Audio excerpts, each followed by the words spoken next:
Been a hot first day of October here in the Tennessee Valley, so let's get on over to meteorologist Cedric Haynes, who is donning the most perfect orange suit that I think is very fitting for today, for the first day of October. I think you're ready for Halloween.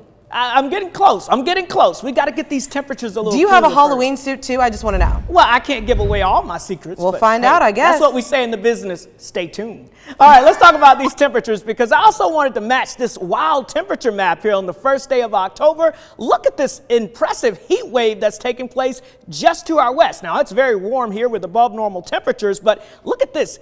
Minneapolis right now sitting at 91 degrees. Omaha, Nebraska in the 90s. We've got 90s in Texas. So there's a big bubble of warm and dry air just to our west. We're on the eastern edge of that with high temperatures today so far since midnight. Above average again in Chattanooga at 88 degrees, 83 in Dalton, 84 in Cleveland and Athens, 85 in Altamont, and 88 degrees today in Scottsboro. So let's talk about the month of October, being that it is the first day of the month. We typically average a high around 80. So while it is above normal and it seems to be very warm, it's not completely unusual. But here's the key. It's a very changeable month here during the month of October, because by the end of the month, the average high is only in the upper 60s here in the Tennessee Valley. So I know what you're saying. We've got a long way to go before we get there, but believe it or not, it may not be as far away as you may think. Now, I'll have more on that here just coming up here in just a moment. But of course, the sad news is it's also the driest month of the year, and boy, we need some rainfall. We ended the month of September over 4 inches below where we should be for this time of the year.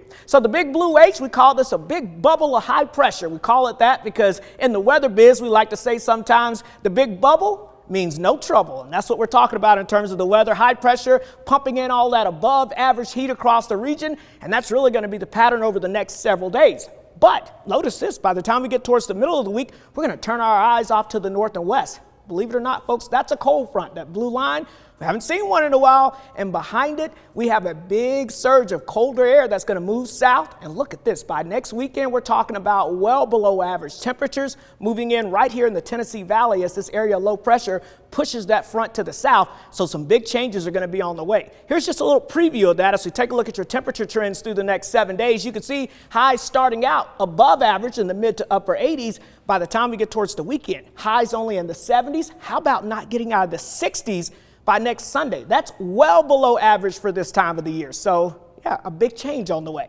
Now, what about some rain? Will this front bring us some of that too? Let's talk about the bad news as well. High pressure, that big bubble, of course, means no rain in the near future. But as that front approaches, there is some rain off to the west. But notice how that rain really starts to break apart as it moves our way. So we will have a chance of showers by Friday. I just don't think it's going to be a ton of rainfall. So don't expect a big soaking in the ground. I would plan on still watering the lawn as we go throughout the rest of this week. Behind that front, though, yes, check this out. Some blustery conditions building in. Not blustery out there right now, 86 degrees with lots of sunshine, that dry air in place. Everyone kind of still hanging out in the low to mid 80s across the area. So it will be a warm evening. We'll bottom out in the upper 50s to lower 60s tomorrow morning. Watch out for some patchy areas of fog to start your day. But then after that, we warm back up into the mid to upper 80s, a mix of sun and clouds with more sunshine in the afternoon. But let's get to the good news again. Yes, the above average temperatures Monday, Tuesday, all the way through most of the upcoming week. But by the end of the week, that chance of showers with that front Friday. But look at this, Cornelia, you see what we got there for next weekend. Yeah, that's a pumpkin spice latte. The official season may really kick in. Okay, I hope I don't get any hate for this. I don't drink pumpkin spice lattes, but I'm happy for everyone else who does, because I know it's the time for it. But I'm more of a salted caramel mocha type girl, but that's all right. I've had that too. That comes out around Christmas time. So it's okay. Yeah, we'll deal with that. Your suit is reminding me of pumpkin spice. Thank you. That's what I'm trying to do. All right.